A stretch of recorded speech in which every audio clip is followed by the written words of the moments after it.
চূড়ান্ত সফলতার প্রচেষ্টার জন্য তিনটা গুণ অর্জন করতে হবে, না হয় তার চেষ্টা হবে জীবনের ব্যর্থতা। তিন গুণের প্রথম গুণের নাম হলো আদব। আল্লাহর জাত ও সিফাতের কসম, যার মধ্যে আদব নাই, সারা জিন্দেগি যদি কোরআন পড়ে হাদিস পড়ে, দেওবন্দ কেন মদিনার রওজায় বসেও যদি পড়ে, ও সফলতা জীবনে হবে না যতদিন পর্যন্ত আদবওয়ালা না হবে। এই জন্য এক নাম্বার গুণ হলো আদব। লিকুল্লি শাইইন যিনাতুন ফিল ওয়ারা ওয়া যিনাতুল মারই তামামিল আদাবি আজ খোদা খা ইমে তৌফিকে আদব বে আদব মাহরুমে গাশত আজ ফজলে রাব। আদবওয়ালা জিন্দেগি বড় দামি। আদব মানি বড়দের সামনে নামাজের সূরাতে বসে থাকার নাম আদব নয়। যেখানে যেই কাজ করার প্রয়োজন ওই জায়গায় ওই কাজ করার নাম হলো আদব। যেই স্থানে যেই কথা বলার প্রয়োজন ওই জায়গায় ওই স্থানে ওইভাবে কথা বলার নাম হলো আদব। আদবের আরো সহজ ব্যাখ্যা হলো পয়গম্বরের সুন্নাত অনুযায়ী জীবনকে পরিচালনা করার নাম হলো আদব। সারা দুনিয়ার শ্রেষ্ঠ আদবওয়ালা রাহমাতুল লিল আলামিন কেমন পয়গম্বর, আদবওয়ালা নবী আমার। মাত্র 13 বছরের ভেতরে পৃথিবীর নিকৃষ্টতম মানুষ ছিল মক্কার মানুষ। ওই মক্কার মানুষগুলো এতটাই চরিত্রহীন, এতটা লম্পট, এতটাই খারাপ। আল্লাহর ঘর পৃথিবীর শ্রেষ্ঠ ঘর, যেই ঘরের এত দাম আল্লাহ কোরআনে বলেন ইন্না আউওয়ালা বাইতিন উযিআ লিন-নাসি লাল্লাযী বিবাক্কাতা মুবারাকান ওয়া হুদা ওয়া হুদাল লিল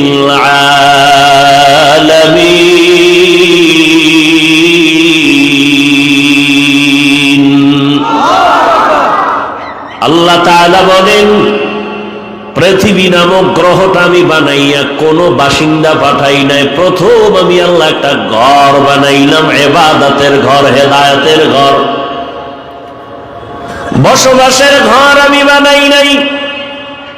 কারণ এ জমিনের একমাত্র শ্রেষ্ঠ চিফ গেস্ট হয়ে জমিনে আসবে মানুষ, আদম সন্তান।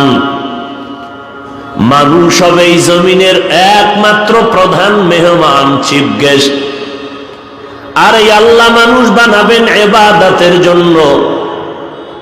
দুনিয়াতে চিফ গেস্ট বেশিক্ষণ থাকে না, অল্প টাইম থাকিয়া তার গন্তব্যে চলে যায়। জমিনের চিফ গেস্ট হলো মানুষ। অল্প টাইমের জন্য আল্লাহ জমিনে পাঠাইছেন, এরপরে তার গন্তব্যে চলে যাবে। অল্প টাইম দুনিয়াতে তার কর্মসূচি ইবাদত, দুনিয়াতে ইবাদত করবে। এজন্য আল্লাহ ইবাদতের এক ঘর বানাইছেন, বসবাসের ঘর আল্লাহ জমিনে বানান নাই। কারণ দুনিয়ার মানুষ জমিনে করবে আল্লাহর ইবাদত, অনন্তকাল শান্তির বিছানায় আরামে ঘুমাবে। সেজন্য আল্লাহ বানায় রাখছেন চিরস্থায়ী শান্তির ঠিকানা জান্নাত। ওই বাইতুল্লাহ তো দামি একটা ঘর, যেই বাইতুল্লাহর দিকে শুধু তাকাইয়া থাকলেও সওয়াব। দুনিয়ার এমন কোন ঘর নাই যে ঘরের দিকে বাইতুল্লাহ, এমন কোন মসজিদ নাই যার দিকে তাকায়া থাকলে সওয়াব হবে। একমাত্র আল্লাহর ঘর বাইতুল্লাহ, যেই ঘরের দিয়ে তাকায় থাকলে অনবরত আমল নামায় সওয়াব, যেই বাইতুল্লাহর কিনারায় এক রাকাত নামাজ পড়লে লক্ষ রাকাত নামাজের সওয়াব। কত বড় খারাপ ওই বাইতুল্লাহর আশেপাশের মানুষ, নারী আর পুরুষ উলঙ্গ হয়ে তাওয়াফ করে, ভেতরে মূর্তি টানানো, এত দামি ঘর, এর পার্শ্বের মানুষগুলো এত খারাপ। মাত্র 13 বছরের মধ্যে মানুষগুলো এত দামি বানায় ফেললেন আমার নবী।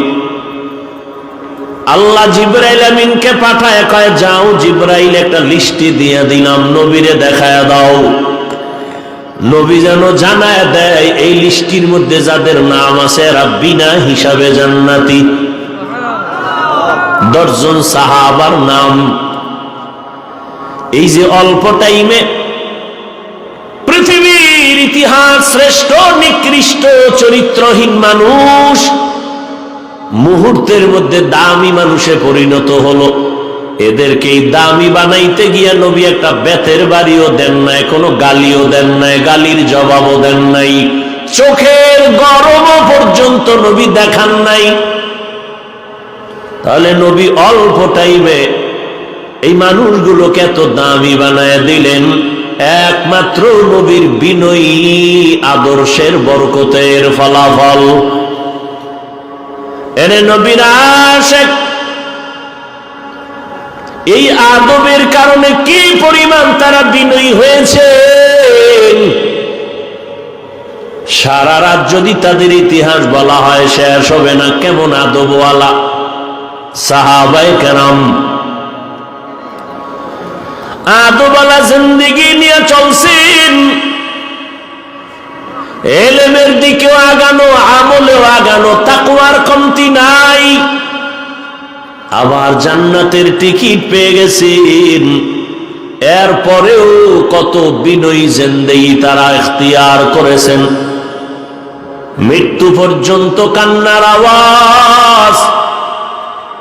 আবু বকর সিদ্দিক রাদিয়াল্লাহু তাআলা আনহু নামাজে দাঁড়ায় জীবন ভর কান্না করলেন। আবু বকর আপনি কেন নামাজে কাঁদেন?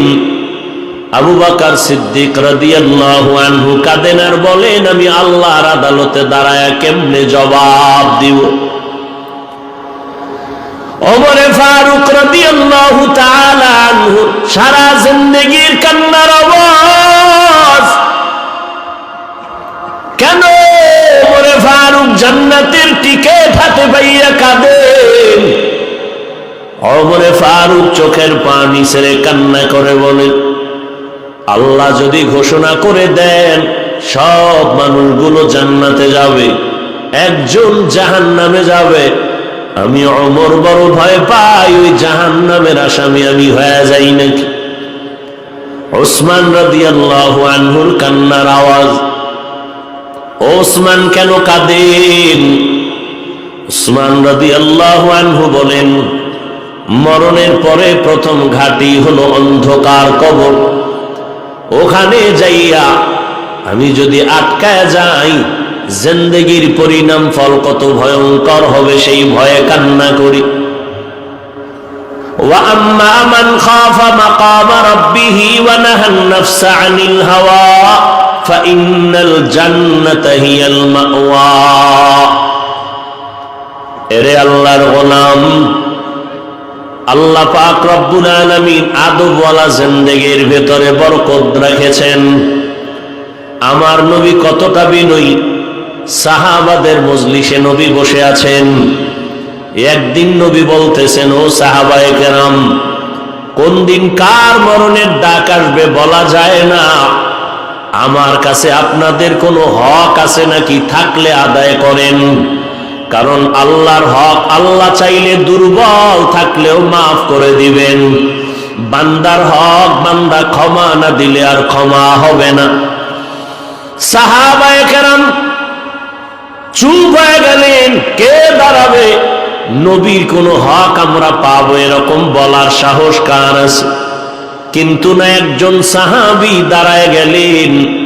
দাঁড়াইয়া বলেন, ইয়া রাসূলুল্লাহ, আমার একটা পাওনা আছে বলে মনে করি। বলে, কি পাওনা?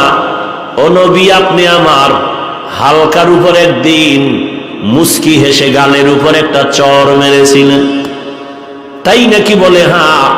এমনি? বলে, এমনি। সাহাবায়ে কেরাম সবাই ভেতরে ভেতরে রাগ, এত বড় দুঃসাহস নবীর সামনে দাঁড়ানো। নবী বললেন, সাহাবায়ে কেরাম রাস্তা করে দেন আসার জন্য, আমি আমার পাওনাটা শোধ করে দেই, কারণ কিয়ামতের ময়দানে হালাত হবে বড় ভয়ঙ্কর। হিসাব হবে মানুষের, হিসাব হবে জিনের। কিন্তু এই কঠিন দিন আল্লাহ পশুকেও হাসরের ময়দানে উঠাবেন হিসাবের বাইরে, ওদের কোনো হিসাব নাই। কিন্তু আল্লাহ ইনসাফ ঠিক রাখার জন্য, প্রমাণের জন্য পশুকে উঠাবেন। দুইটা কুকুরকে উঠাইয়া বলবেন, এই দুর্বল কুকুর, কিয়ামতের ময়দানে ইনসাফের বিচার হবে। আল-ইয়াউমা তুজজা কুল্লু নাফসিন বিমা কাসাবাত লা যুলমাল ইয়াউম ইন্নাল্লাহা সারিউল হিসাব। দুনিয়াতে শক্তি ছিল ওই কুকুরটার বেশি, গায়ের জোরে তোর উপরে জুলুম করেছে, অতএব আজকে তোর শক্তি বাড়ায় দিলাম, আজকে প্রতিশোধ নিয়ে নাও তাড়াতাড়ি। দুইটা গরুকে আল্লাহ উঠায় বলবে, এই দুর্বল গরু, শক্তিশালী গরুটা কেন দুনিয়াতে তোর উপরে হামলা করেছে, গায়ের জোরে কোনো দোষ ছিল না, আজকে তোরে শক্তি বাড়ায় দিলাম, প্রতিশোধ নিয়ে নাও। এরপরে এদের বিচার, এদের ইনসাফ কায়েম করে আল্লাহ বলবেন, কুনতু তুরাবা। এরে আল্লাহর গোলাম, রহমতের নবী বলেন, আজ আমার কাছে পাওনা ব্যক্তিকে আসতে দাও, প্রতিশোধ নিয়ে নেওয়া দরকার। সাহাবীকে রাস্তা করে দিলে একটু একটু করে সামনে আগায়। সামনে আইসেই কয়, ইয়া রাসূলুল্লাহ, আমাকে যখন আপনি স্পর্শ করেছিলেন আমার শরীরে একটা জামাও ছিল না। নবীকে তো আমার জামাটাও খুলতে হবে। কেমন রহমতের নবী, দয়ার নবী, সরল নবী আমার। নবীও শরীর মুবারকের জামাটা উঠাইয়া খুলতে চাইতেছেন, পিঠ মুবারকের অংশ উঠায় ফেললেন। সাহাবী একটা দৌড় দিয়া পেছনে চলে গেল, পেছনে যাইয়া রহমতের নবীর গর্দান মুবারকের নিচে মোহরে নবুয়তে চুম্বন করলো আর বলল, নবী আমারে মাফ করে দেন, আমি এই অপেক্ষায় আপনার এখানে হাজির হয়েছি। নবী বলেন, সাহাবী, আমার মোহরে নবুয়তে চুম্বন করলি না জানো জান্নাত ওয়াজিব করে ফেললি। या इलाही मुझसे मुझको दूर करो ताकि देखो मुझ में तुझको एक नजर। या इलाही तू मेरा माबूद है, या इलाही तू मेरा माशूक है। নবীজি বাইতুল্লাহর পার্শ্বে বসে মক্কার বড় বড় মাথাওয়ালাদের নিয়ে কথা বলতেছেন, যদি কালেমা পড়ে তো দিনের ফায়দা হবে। হঠাৎ পেছন থেকে একজন সাহাবী অন্ধ, হাতের মধ্যে একটা লাঠি নিয়ে নবীজির পেছন দিক দিয়ে এসে পেছনে বইলেন, হালকা আওয়াজে নবীরে সালাম দিলেন। নবী একটু হালকা নজর দিয়ে সালামের জবাব দিলেন, এরপরে আবার ওদিকে নজর। মক্কার বড় বড় মাথাওয়ালারা বসা, এদের বুঝাইয়া যদি একটু দিনের পথে আনতে পারি দিনের ফায়দা হবে। আর ওই সাহাবী গরিব অন্ধ সাহাবী চুপচাপ ওই এক জায়গায় বসে আছে, জীর্ণ শীর্ণ পোশাক। নবী ওদিকে তাকান না, নবী নজর করে আছেন মক্কার মাথাওয়ালা জ্ঞানী। এইরকম যদি এক জ্ঞানীরে আনতে পারি দিনের ফায়দা হবে। আমার আল্লাহ আলিমুল গায়বি ওয়াস শাহাদা। আল্লাহ বলেন, হে নবী, আপনি মনে করতেছেন এই মাথাওয়ালা জ্ঞানী দিয়া সমাজের দ্বীনের কাজ হবে, কিন্তু আমি আল্লাহ অগ্রিম জানি, আমি আল্লাহ কাজ নিতে মাথাওয়ালা লাগবে না। আমি আল্লাহ যারে দিয়া কাজ নিব ওই বান্দার বিনয় লাগবে, আর কিছু লাগবে না। আল্লাহ আয়াত নিয়ে জিব্রাইলের পাঠায় দিলেন, ওই মাথাওয়ালার দিকে নবী যেন একবারও নজর না করে। জিব্রাইল, যাও, ওই জ্ঞানী টেয়ানির দরকার নাই। ওই অন্ধ সাহাবী জীর্ণ শীর্ণ পোশাক পরিহিত গরীব বসে আছে ওই নবীর পেছনে, নবীকে গিয়া জানায় দাও মক্কার মাথাওয়ালা লাগবে না, ওই জীর্ণ শীর্ণ বান্দার দিকে যেন নবী মনোনিবেশ হয়, নজর দেয়, মায়ার নজর। নবী, এই তাড়াতাড়ি নবীরে সংবাদ দিয়ে দাও, আয়াত নিয়ে যাও। আবাসা ওয়া তাওয়াল্লা আন জাআহুল আ'মা।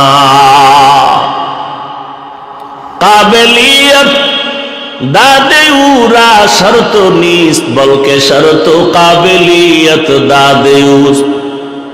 এরে আল্লাহর গোলাম, আল্লাহ যাকে কবুল করবেন তার কপাল খুলে যাবে, আর আল্লাহ যদি কপাল খুলে না দেন, সৃষ্টির শ্রেষ্ঠ রহমতের নবীও যদি বয়ান করেন হেদায়াত পাবে না, কালেমা পড়বে না। কপাল যদি খারাপ হয় নবীর বয়ানেও কাজ হবে না। এরকম কোন ইতিহাস আছে না নাই? নবী বয়ান করলেন যে নবীর কোনো গুনাহ নাই, চেহারার দিকে তাকাইলে গুনাহ মাফ, ক্ষুধা নিবারণ হয়, সেই নবীর বয়ান শুনিয়াও যার কপালে কালেমা আসে না, ও কত বড় বেঈমান, কত বড় বদনসিব। আর আল্লাহ যদি কপাল খুলে দেয় রে যুবক, তাহলে নবীর গলা কাটতে আসিয়া, নবীকে জবাই করতে আসার পরেও বান্দা কালেমার রশি গলায় লাগায় নেয়। এটা কপালের ব্যাপার।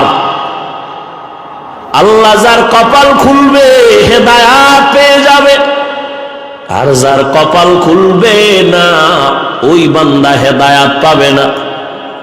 বড় কঠিন কথা। আল্লাহ চাইলে হেদায়াত দিবে, নবীর ক্ষমতা নাই, হেদায়াতের মালা পড়াবে।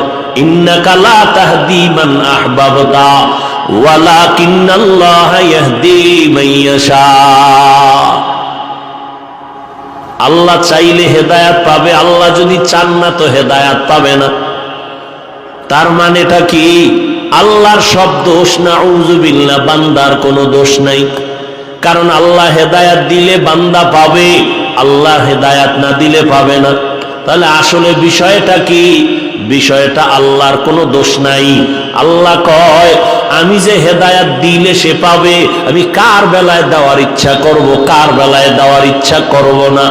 জবাব হলো, ওয়াল্লাযীনা জাহাদু ফীনা লানাহদিয়ান্নাহুম সুবুলানা। যারা আমার কাছে হেদায়াত চাইবে আমি তাদের হেদায়াত দিব, আর যারা আমার কাছে হেদায়াত চাইবে না, দিব না। একটু আগেই বলেছি, মায়ের গর্ভ থেকে আদম বলা হইয়া কেউ আসে না, আদম শিখতে হয়, আল্লাহকে বলতে হবে। আল্লাহ, নবী নিজে বলছেন, আপনি বলবেন না? এত বড় মাস্তান হয়ে গেলেন কবে? নবীর মতো ব্যক্তি দোয়া করতেছেন বিনয় হওয়ার জন্য। আল্লাহুম্মা জাআলনি ফি আইনি সাগীরা ওয়া ফি আয়ুনিন নাসি কাবীরা।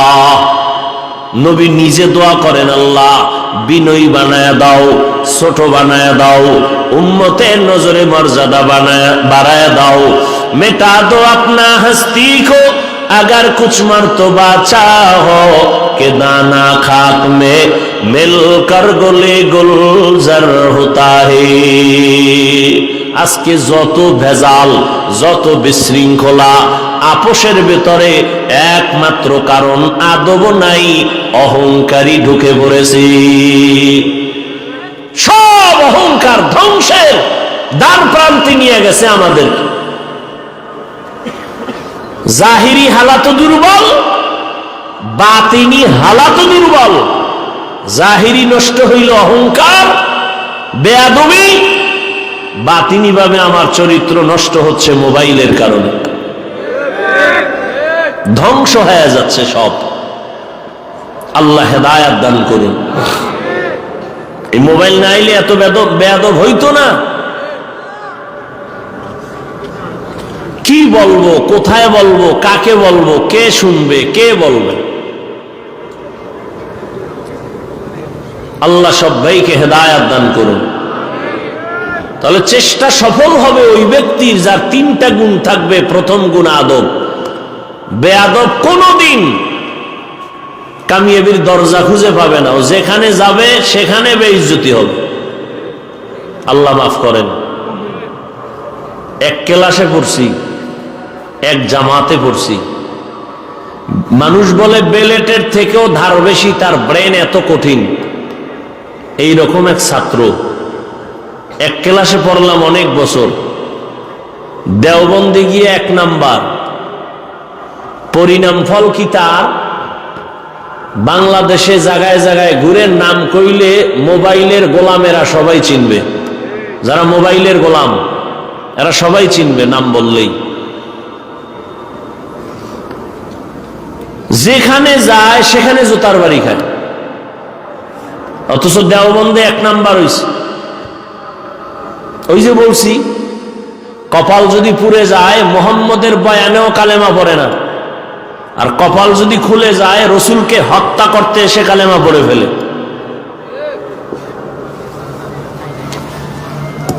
এমন কোন জায়গায় গিয়া নাই যেখানে বেইজ্জতি হয় নাই, এমন কোন মুরব্বী নাই যার ব্যাপারে কলম ধরে নাই। অপেক্ষায় থাকেন, দেখতে থাকেন। বেয়াদবদের শাস্তি আল্লাহর জাতের কসম মরার আগেই হবে, লিখে রাখেন, মরার আগেই হবে। দলিল বলবেন, রাগ করে বললাম, দলিল নাও। قال النبي صلى الله عليه وآله وسلم اثنان يعجلهما الله في الدنيا البغي وعقوق الوالدين। পয়গম্বর বলেন, 2টা অপরাধ জমিনের মধ্যে আছে, করলেই শাস্তি হবে মরার আগে, মরার পরে নয়, দুনিয়ায় হবে শাস্তি। কয়টা অপরাধ? 1 নাম্বার অপরাধের নাম জুলুম। দ্বিতীয় অপরাধের নাম হলো মা বাবার সাথে বেয়াদবি। জুলুম আবার 3 প্রকার। কয় প্রকার? প্রথম জুলুম হলো আল্লাহর সাথে জুলুম করা। দ্বিতীয় জুলুম হলো বান্দার নিজের সাথে জুলুম করা। তৃতীয় জুলুম হলো অন্যান্য মাখলুকতের সাথে জুলুম করা। আল্লাহর সাথে জুলুম হলো শিরিক। লোকমান হাকিম তার সন্তানকে বলেন, ইয়া বুনাইয়া লা তুশরিক বিল্লাহ ইন্নাশ শিরকা লাযুলমুন আযীম। আল্লাহর মতো আরো একজন আল্লাহ আছে মনে করার নাম শিরিক। আল্লাহর ক্ষমতার মতো কারো ক্ষমতা আছে মনে করার নাম শিরিক। আল্লাহর কিছু স্পেশাল গুণ আছে, এই গুণটা আরো কারো মধ্যে আছে মনে করার নাম শিরিক। যারা মনে করবে তাদের নাম মুশরিক। আল্লাহ বলেন, আমাই ইউশরিক বিল্লাহ ফাকাদ হারামাল্লাহু আলাইহিল জান্নাহ। যারা শিরকের গুনাহ করবে তাদের জন্য জান্নাত হারাম। এই উঠে গেল, মস্কারি করো না।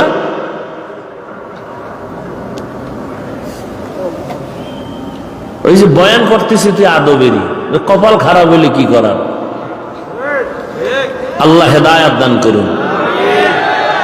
জমানা বড় কঠিন, বড় কঠিন, বড় কঠিন। বয়ান কইরা স্টেজ থেকে নামার পরে দেখি বিরুদ্ধে লেখা শুরু। আচ্ছা বলো তো বাবা, তোমার ফেসবুকে লেখার দ্বারা তাবলীগের কোনো ক্ষতি হয়েছে আজ পর্যন্ত? এই চরমনের বিরুদ্ধে, দেওবন্দীদের বিরুদ্ধে, কওমির বিরুদ্ধে যারা লেখো, চরমনের কি পরিমাণ ক্ষতি হয়েছে? সব মরিয়ে গেছে না? কপাল তোমারটা পুড়তেছে, তোমার কপাল পুড়তেছে, তুমি টের পাও না। একটু অপেক্ষা করো, বিছনায় পইরা যেদিন দেখবা যে পুরা হাত পাও অবশ হয়ে গেছে, সেদিন টের পাইবা কত ধানে কত চাল। রসুলের হাদিস শুনাইয়া গেলাম, চালাকি তো জীবনে কম করলা না। আমি ভাব যখন ঢুকছে ওদিন থেকে আল্লাহর লানত শুরু হয়ে গেছে।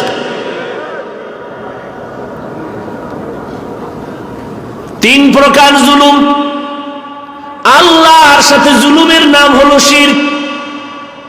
দ্বিতীয় জুলুম হলো নিজের সাথে জুলুম করা। নিজের সাথে জুলুম কেমনে? এর এক ব্যাখ্যা হলো আমার আহাল যারা, এদেরকে আমি দিনের পথে না চালানো। আমি নামাজ পড়ি, আমার আহালকে নামাজের দাওয়াত দেই না, আমার আহালের উপরে জুলুম করলাম, মূলত আমার উপরেই করলাম, এক ব্যাখ্যা। দ্বিতীয় ব্যাখ্যা হলো আল্লাহ আমার অঙ্গ প্রত্যঙ্গ দিছেন, এগুলো আল্লাহ অনর্থক দেন নাই, প্রত্যেকটার আলাদা আলাদা ডিউটি আছে। যেমন আপনাদের আমাদের এই যে আঙ্গুল আছে, এক হাতে 5টা, এক এক আঙ্গুলে এগুলো কি কর বা গিরাও কয়, 4টা করে কর, 5 আঙ্গুলে কয়টা? এগুলোর আলাদা ডিউটি আছে। 5 বেলার নামাজ পড়ো, ডান হাতের আঙ্গুলের গিরা বা করগুলো গুনে গুনে গুনে গুনে 1 মিনিটের একটা আমল করো। 33 বার সুবহানাল্লাহ, 33 বার আলহামদুলিল্লাহ, 34 বার আল্লাহু আকবারের তাসবিহ পড়ো। 5 বেলার নামাজের পরে 5 বার তোমার আঙ্গুলের করের হক আদায় হয়ে গেল। কিন্তু করলা না, করের উপরে জুলুম। চক্ষু দিছেন, এই চক্ষু দিয়া মা বাবারে মোহাব্বতের নজরে দেখবা সওয়াব, আলেম দেখবা সওয়াব, বাইতুল্লাহ দেখবা সওয়াব, এই চক্ষু দিয়া কোরআন শরীফ দেখবা সওয়াব। হাফেজ সাহেব হইলে তারপরেও কিন্তু কোরআন দেইখা পড়লে সওয়াব বেশি। তার মানে কি? তারাবির ভিতরে দেইখা পড়বা। আমগো বরিশালে গত রমজানে একজনে তাও কোরআন শরীফ না, মোবাইল কোরআন দইরা এরপরে দেখে দেখে পড়ে। ওই যে শুনছে মনে হয় দেইখা পড়লে সওয়াব। পাগলের পাগলামি। কোরআন দেখে বড় সওয়াব। কিন্তু আজ চোখের উপরে জুলুম করেছি। এ চোখ দিয়ে কোনোদিন মায়ার নজরে না বাবাকে দেখলাম না মাকে দেখলাম, মা বাবার সাথে ভালো নজরে দেখি না, কারণ মা বাবা আমার দুশমন, মোবাইলে বাধা দেয়। শিক্ষকের দেখলাম খারাপ নজরে, কারণ শিক্ষক আমার মোবাইলের উপরে হামলা করে। ওই সেদিন এই শোন ছাত্ররা, সেদিন মাদ্রাসায় মোবাইল আটকাইছি, ছাত্র কয় পারলে বিদায় কইরা দেন, তারপর মোবাইল চালানো এটা লাগবেই।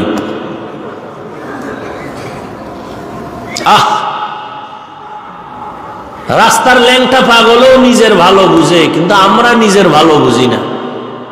আমরা রাস্তার পাগল থেকেও খারাপ। আফসুস।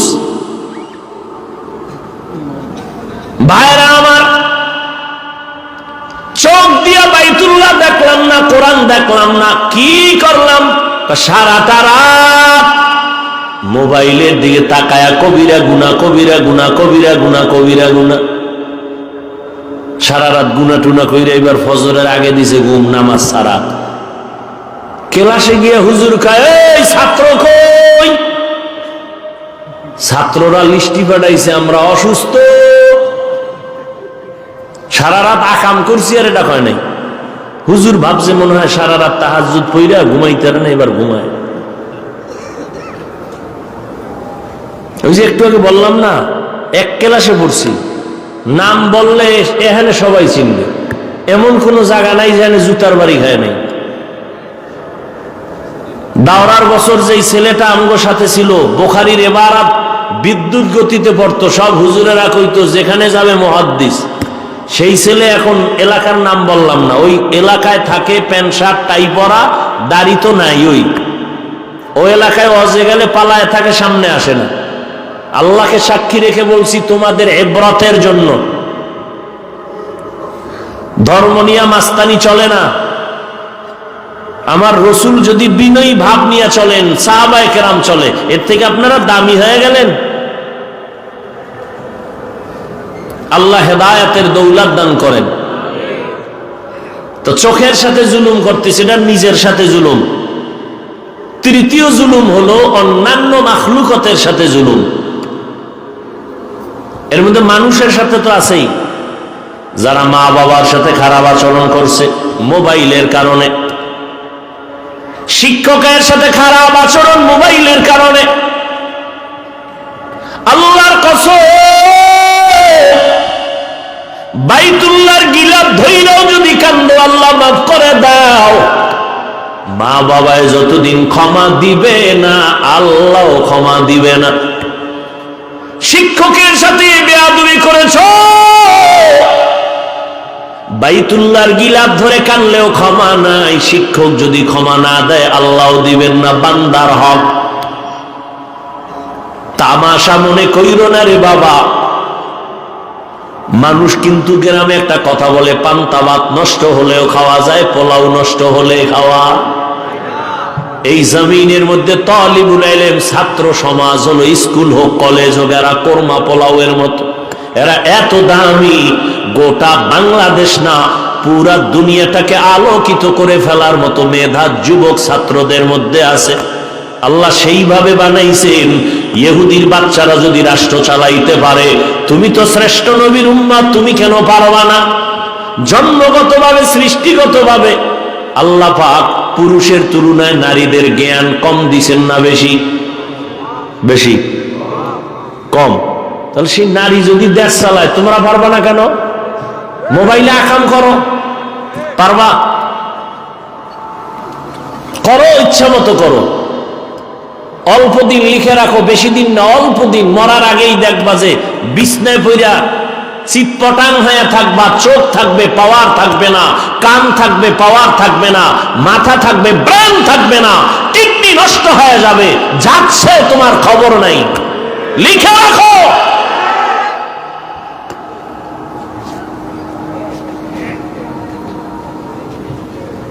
আমাদের বলার দায়িত্ব বলে গেলাম, মানবা কিনা সেটা তোমার ব্যাপার। তোমার খবরে তুমি যাবা, আমার খবরে আমি যাব।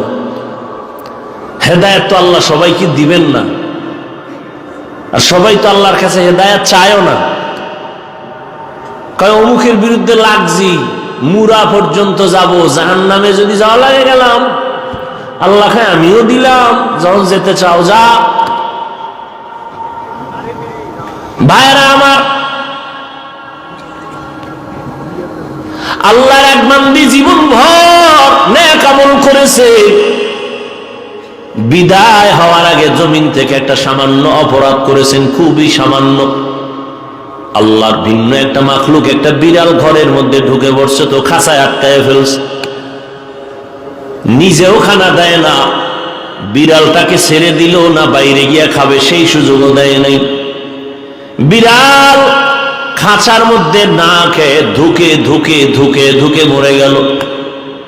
নবীজি সাহাবায়ে কেরামদের বলতেছেন, আল্লাহর পক্ষ থেকে গায়বী আওয়াজ আসছে, আল্লাহর বান্দি জীবন ভর যত নেক আমল করেছো, এই বিড়ালের সাথে জুলুম করার কারণে সব নেক আমল বরবাদ।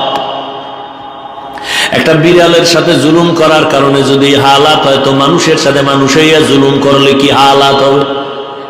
ও যুবক বাবা, এই মাত্র তোমার বয়স মাত্র 30-25 মধ্যেই আছে। আল্লাহ না করুন যদি আজকেই তুমি মইরা যাও, মরার পরে তোমারে আমরা কেমনে স্মরণ করব, মা বাপ কেমনে করবে? আমি ফলাফলটা দেই, এমন কোনো ভালো জিনিস করছো নাকি জীবনে যে মা বাবা দোয়া করবে? বরং মা বাবার সাথে এত বেয়াদবি করেছো, মা বাবা যদিও কানবে কিন্তু ভিতরে ভিতরে খুশি, তুই মরে গেছো, ঝামেলা শেষ।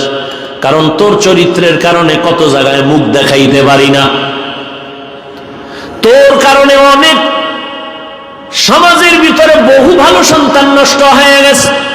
শিক্ষকেরাও খুশি, কেমন জীবন তুমি কায়েম করছো, 30 বছরের ফলাফল, তুমি মইরে গেলে সবাই খুশি। কারণ তুমি এত পরিমাণ চরিত্রহীন যে তোমার কারণে সব পরিবেশ নষ্ট হয়ে গেছে। তো মা বাবাও চায় মরে যা, শিক্ষক চায় মরে যা, এলাকার সবাই কয় মরে গেছো ভালো। তাহলে তোমার জীবনটা কি যে তুমি মরলে সবাই খুশি? এটা হলো তোমার জিন্দেগির পাওয়া, সকলের বরদোয়া। জীবনে কিছু করো আর না করো, মানুষের বরদোয়া নিয়ে মরিও না, পায়ে ধরে বলে গেলাম। দোয়ার বড় দাম, বড় দাম দোয়ার। এই জন্য নিজেকে বিনয়ী হইয়া আল্লাহর কাছে নিজেকে পেশ করো। আল্লাহ রাস্তা খুলে প্রতি রাত আল্লাহ আসেন। কোথায় আসেন জানেননি? প্রথম আসমানে। কোন দিন? প্রতিদিন। কেন আসেন? বান্দার থেকে কিছু নিতে না বান্দাকে দিতে? আপনাদের তো কিছু লাগে না, লাগে? তো ঘুমায় থাকলে পেয়ে যাবেন সব, তো ঘুমান কেন?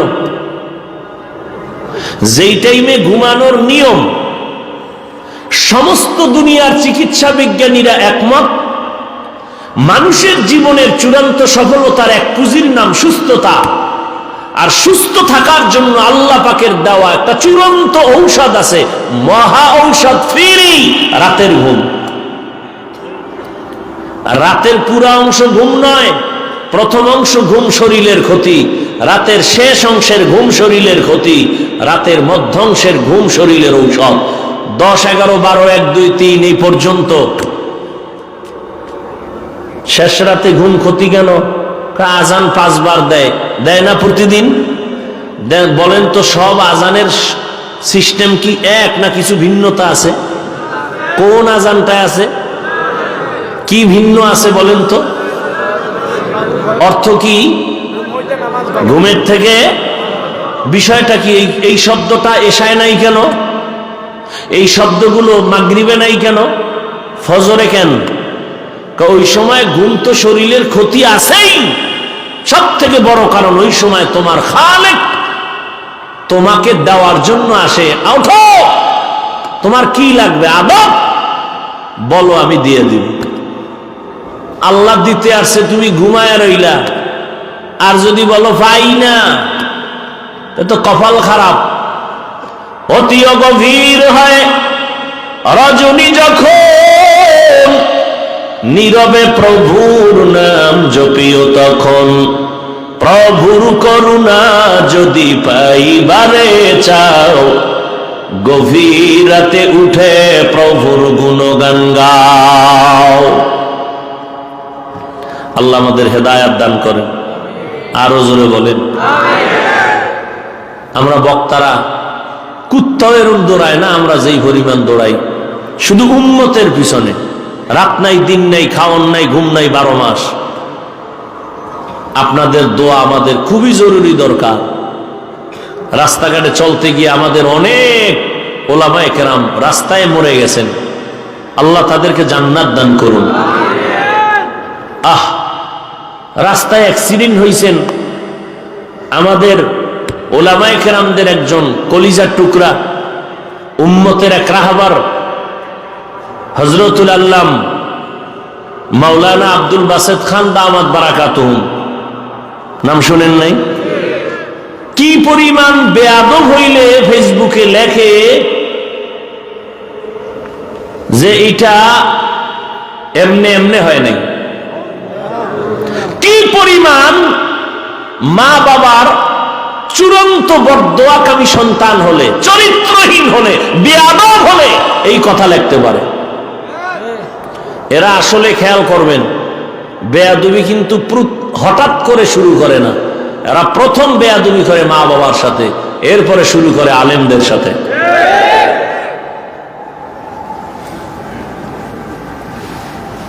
এই যে জুলুম করলো আলেমদের ইজ্জত নষ্ট করার জন্য, বিচার কি মরার পর না আগে?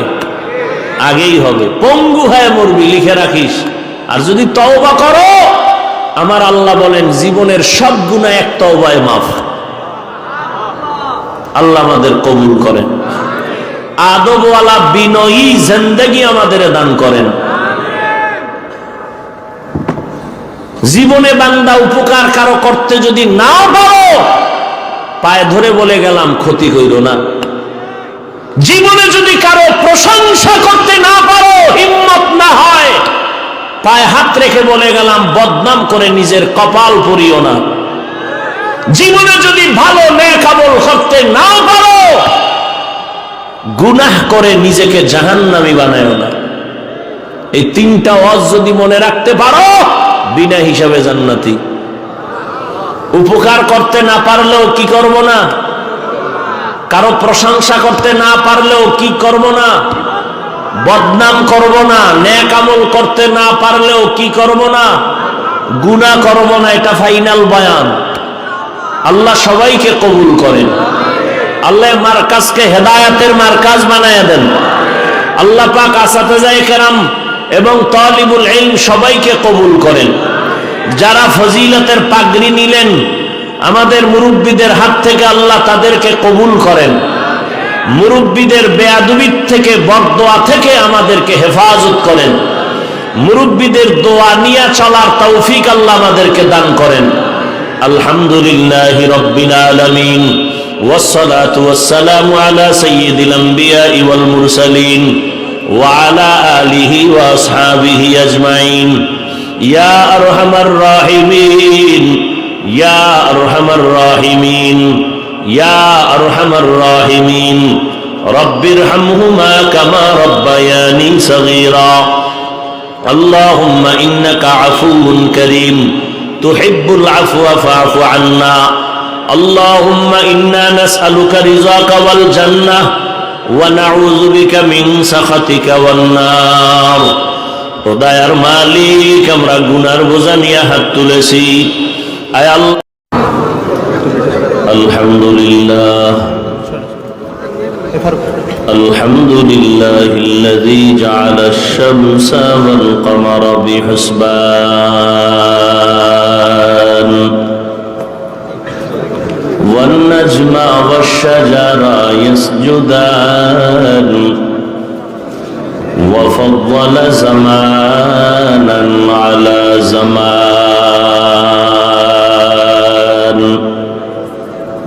كما فضل مكانا على مكان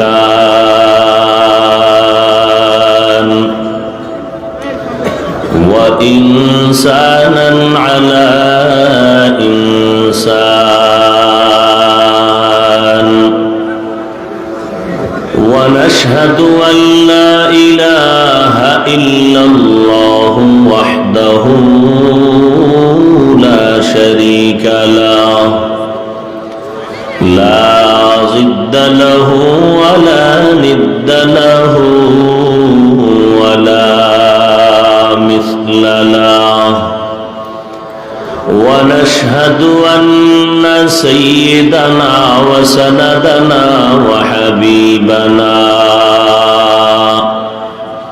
وحبيب ربنا وطبيبنا وطبيب قلوبنا ومولانا محمدا عبده ورسوله أرسله بالحق بشيرا ونذيرا وداعيا إلى الله بإذنه وسراجا منيرا. اللهم صل على محمد النبي الأمي وعلى آله وسلم تسليما. وبعد فأعوذ بالله من الشيطان الرجيم. بسم الله الرحمن الرحيم.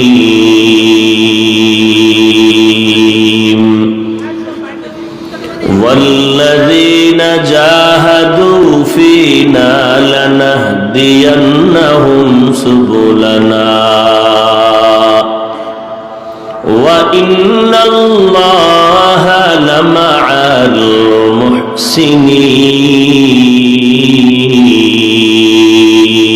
المحسنين. وقال النبي صلى الله عليه وآله وسلم: من تواضع لله رفعه الله. أو كما قال النبي عليه الصلاة والسلام صدق الله مولانا العظيم وصدق رسوله النبي الأمي الكريم ونحن على ذلك من الشاهدين والشاكرين والذاكرين والحمد لله رب العالمين سبحانك لا علم لنا إلا ما علمتنا إنك أنت العليم الحكيم رب اشرح لي صدري ويسر لي أمري واحلل عقدة من لساني يفقه قولي تکبیر میں کلمہ میں نمازوں میں اذا میں تکبیر میں کلمہ میں نمازوں میں اذا میں ہے نام الہی سے ملا نام محمد ہے نام الہی سے ملا نام محمد فرماتے ہیں آدم کو مجھے خلد تری میں فرماتے ہیں آدم کو مجھے خلد تری میں لکھا ہوا تو باپ ملا نام محمد لکھا ہوا تو باپ ملا نام محمد ہے میم میں محبوب یہ مت نقطہ اشارہ ہے میم میں محبوب یہ مت نقطہ اشارہ پھر کیوں نہ ہو محبوب خدا نام محمد پھر کیوں نہ ہو محبوب خدا نام محمد